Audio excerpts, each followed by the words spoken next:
How bad is your fear? How bad is your fear about showing other people what and who you really are? You might say, why does he ask me that question?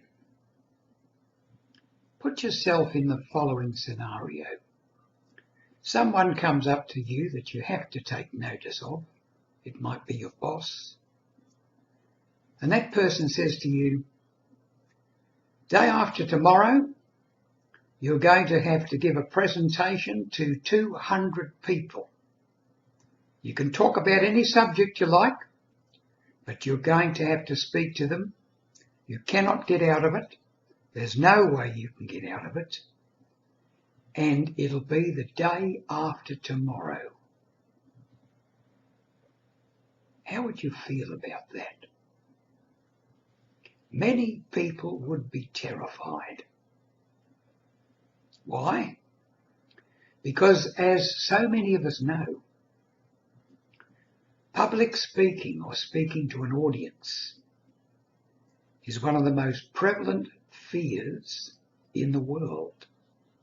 Nearly all of us have it. Yet we know we should overcome it, because if we don't, we're going to be forever dodging the responsibility of having to reveal our real self to an audience at some time or another. Whether we like it or not, we will have to speak sincerely from the heart to an audience.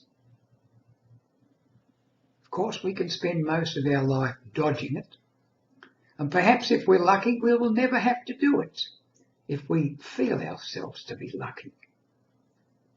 But it's not lucky, really, to hide yourself away behind a self-image, an imaginary self of what you can do and what you can't do. Your self-image, the way you've been brought up, will tell you that public speaking is terrible. Why? Once again, that question, why? Because you will have to reveal to yourself and to others what you are really like, how you feel, what your desires are, what your qualities are, what your values are. And that can be very frightening, especially to people who have never really examined themselves mentally, psychologically, as to what is important. And now, this terrible predicament. Got to speak to an audience of over 100 people. Day after tomorrow, what am I going to do? Most people don't find themselves suddenly thrust into that situation. But the chances are that your employer or your family or your associates at some stage or another are going to ask you to get up and say your piece, speak your mind. You might know that it's going to be months down the track, and that gives you an advantage. Where to turn, where to do your preparation, who to learn from. But if it's too far away, you might say, well, don't worry, it'll never come around, that won't happen to me. It will happen to you. You will be required to speak at some time during your life. So how can you go about it as painlessly as possible?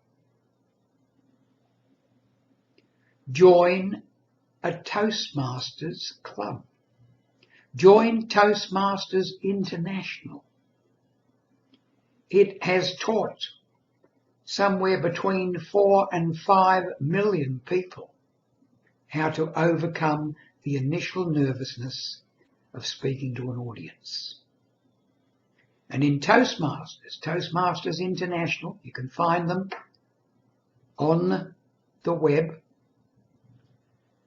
In Toastmasters, you will always find yourself in front of friendly, gregarious audiences who want you to succeed, will help you to succeed, will coach you towards success. Because every one of them, every member, has been through what you will be about to go through. The initial trauma, apprehension, perhaps deadly fear of giving your first presentation. But you will be giving it to a friendly, sympathetic, understanding audience. And when you've given that first speech, however it turns out, you will have made a giant step towards being the person you really want to be. You will have shed some of the fear, the self-image fear of how I appear to other people. You will have come that much closer to becoming your real, true, proper self. So my advice to you is join a Toastmasters club. Stay in it. Become confident. Become competent. And maybe you will reach, eventually, a level of excellence beyond your wildest dreams at this time. But it won't happen unless you're willing. And the best way to indicate your willingness is to go along to a Toastmasters club, see what they do there, and if you like it, and I think you will, take that giant step and commit yourself to joining Toastmasters International.